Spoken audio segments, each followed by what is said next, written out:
The question of how many students would return for day 2 was answered bright and early the next morning. All of them. So along here, I'm going to sew this seam allowance.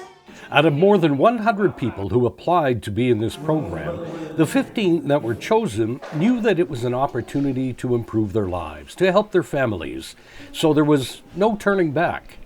One of the team's translators knew of an older man who'd had some experience fixing treadle sewing machines. Though he lived far from Nukaringo, he agreed to come and help, and he stayed for the remainder of the classes, fixing, oiling, and making new belts. The machines started moving. So at each of your stations, I put some test fabric. The teachers resumed teaching, and smiles began to appear on the faces of their students, overcoming adversity as they moved forward. But by now, I am very happy and excited because the skill is now entering in. I can see some improvement because I was a beginner. What is that I've been doing the job, I would be better even more than this. But I've started yesterday. As per now, I can see I'm picking everything, I'm picking.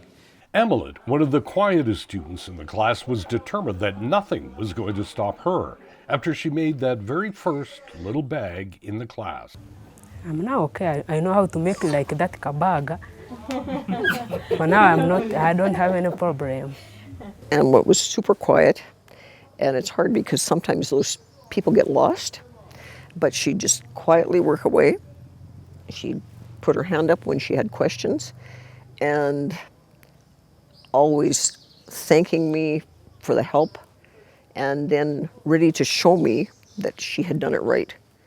And then the smiles started coming, and you started to see her personality and her confidence, and just a beautiful person inside and out.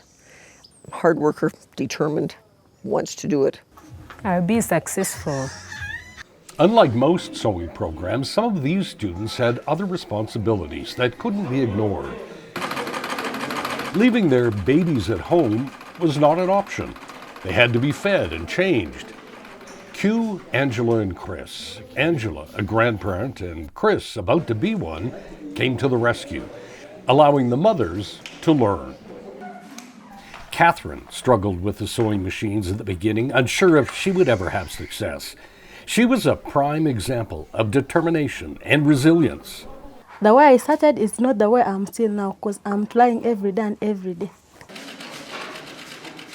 When I started trying, I felt some hope in my life that I will improve.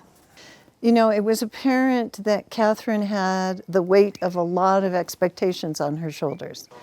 And so she was struggling to meet those other expectations, but also managing her own learning along the way. It was amazing to see her blossom though, Rick. She started out, the marks, we marked out of 10, and initially they were 5s and 6s, an occasional generous 6. But by the end of the program, her last project, she got an 8 out of 10 on it. And to see the look on her face, she absolutely glowed when she realized, I did this all on my own.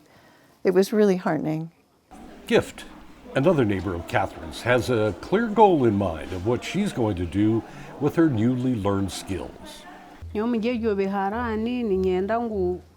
saying that she loved the project of sewing because it is the only skill that can help her to earn money so that she can plan for the future. For Olivia, this is not just about accomplishment, it's about survival for her and her children. She is illiterate, so she never went to school, so she tried at least to look for what used by her hands, but she failed.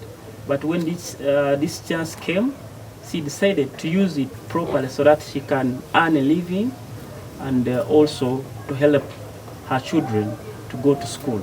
Olivia is planning to build a home for her and her children and to open up a business with sewing, and we have no doubt that she will do that. Well, we had 2 women in the class that are Batwa Pygmy women, named Lillian and Oliviase.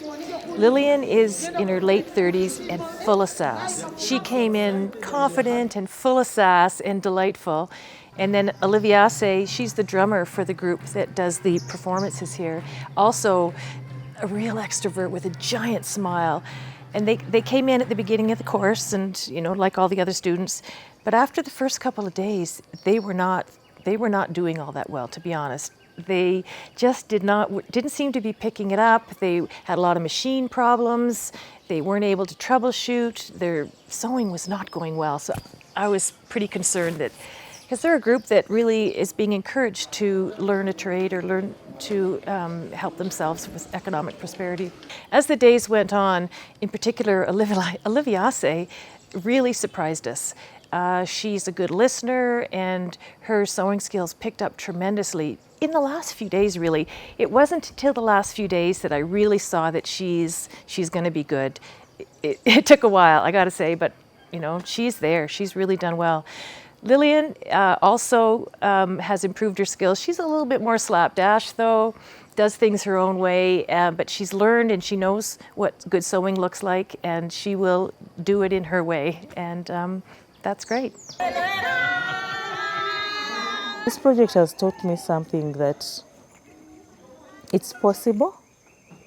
Having seen people come in on day one and they have actually never interacted with a machine before, a sewing machine before, and by the end of the 10 days training, they were making all these different things, children's tops, shorts, and everything. So I felt like with focused training in terms of skill building can help the women in remote areas a lot, because I am very certain that given time, more time to these ladies and gentlemen to practice what they've been taught so far within a very short period of time, because their zeal, determination to make it work, and then their life goals that we came to realize during interactions, it's like it's going to be huge. It's big, it's transforming, and it's going to get done. And one very interesting thing above all is that each one thought about carrying it forward. Like, I've learned this skill, I'm going to teach someone else.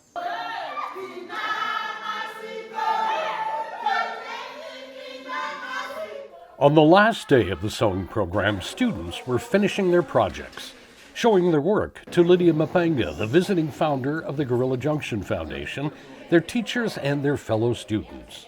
They received their marks and a Level 1 graduation certificate. And then it was time to celebrate. Now, in the misty volcanic hills of southern Uganda, lives are being changed, one stitch and one student at a time.